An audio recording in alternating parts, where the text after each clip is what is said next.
berkeluh kesah bagian dari tidak mensyukuri nikmat Allah. Pertama, agar kita tidak banyak berkeluh kesah, yang pertama adalah kita menyadari bahwasanya ujian, musibah, kesempitan hidup, kesulitan, semua itu adalah hakikatnya apa? Pertama, penghapus dosa.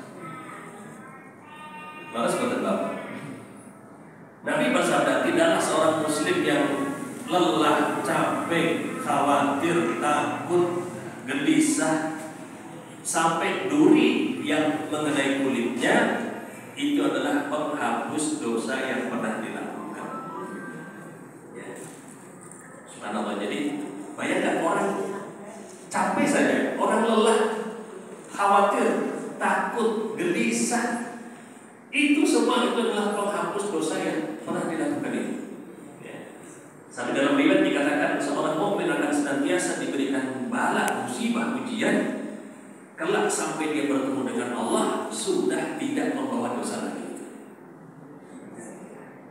Sehingga kenapa tadi orang-orang soleh, para ulama tidak berkeluh kesah? Mereka menyadari hakikat ini. Kesulitan, bahkan capek, ya, khawatir, gelisah dalam diri kita pun itu kalau kita itu adalah penghapus dosa. Bahkan para ulama mengatakan kalau nggak ada seperti ini, dosa manusia susah diampuni. Jadi amalan yang dilakukan oleh manusia tidak cukup untuk menghapuskan dosa-dosa yang pernah dilakukan. Sehingga disitulah kemudian harus ada ujian, harus ada kesempitan, bahkan musibah dalam kehidupan. Karena itu diantara cara Allah Subhanahu Wa Taala menghapuskan dosa seorang hamba.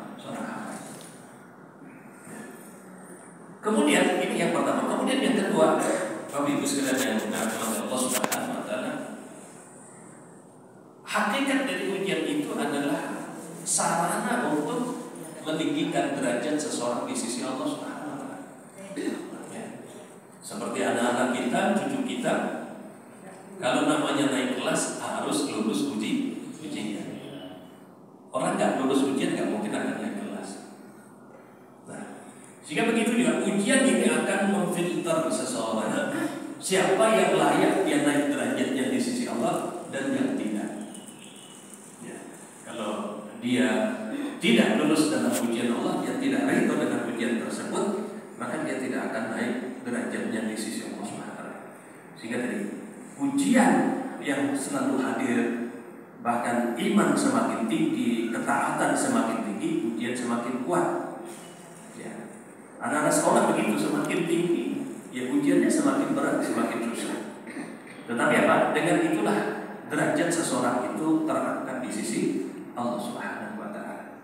Nah, sehingga bisa mungkin tadi datang berbagai kesulitan dalam hidup, yang kita harus sadar kita lulus gak di ujian itu. Kalau kita lulus berarti kita layak naik derajatnya di sisi Allah Subhanahu Wa Taala. Jika tadi kalau kemudian orang-orang soleh memandang seperti itu, mereka tidak akan berkeluh kesah di saat menghadapi berbagai ujian ataupun kesulitan dalam hidup. Kemudian juga Bapak Ibu sekalian yang dirahmati Allah Subhanahu Wa Taala, yang ketiga yang harus kita sadari bahwasanya hakikat ujian itu adalah perhatian dari Allah Subhanahu Wa Taala. Bahkan kalau dalam hadisnya itulah bentuk cintanya Allah Subhanahu Wa Taala. Disebutkan dalam hadis, "Idza ahabballahu 'abdan ibtalahu." Jika Allah mencintai seorang hamba, maka Allah sering berikan ujian. Bapak Ibu sering sakit, ya sering ujian tidak selesai, sudah datang lagi ujian lagi, kesulitan datang lagi. Nah, harus dilihat dari sisi itu. Nabi sudah bersabda, jika Allah mencintai seorang hamba, hamba itu sering diuji oleh Allah. Itulah bentuk perhatian, sehingga orang itu nggak sempat lari dalam hidup. Kembali lagi kepada Allah, kembali lagi kepada Allah.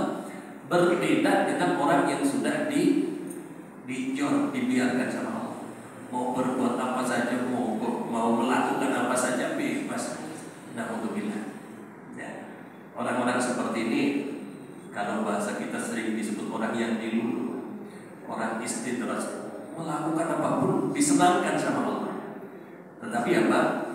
Dia sangat-sangat merugi. tidak ada momen-momen dia kembali